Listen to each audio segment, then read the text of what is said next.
Tamil Nadu budget 2025-26 எல்லாருக்கும் எல்லாம் 1,00,000 மகளிரை தொழில் முனைவோராக உயர்த்திடும் பெருந்திட்டம் செயல்படுத்தப்படும்.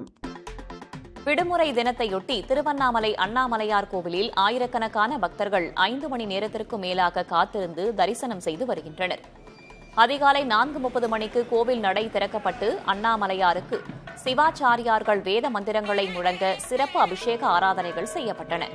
விடுமுறை தினம் என்பதால் அதிகாலை முதலே பக்தர்களின் கூட்டம் அலைமோதியது. நீண்ட வரிசையில் காத்திருக்கும் பக்தர்களின் வசதிக்காக நிழற்பந்தல் அமைக்கப்பட்டது.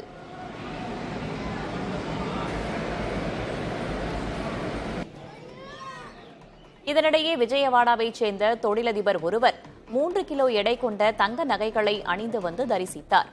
கோவிலில் கூடியிருந்த பக்தர்கள் அவர் அணிந்திருந்த தங்க நகைகளை ஆச்சரியத்துடன் பார்த்தனர்.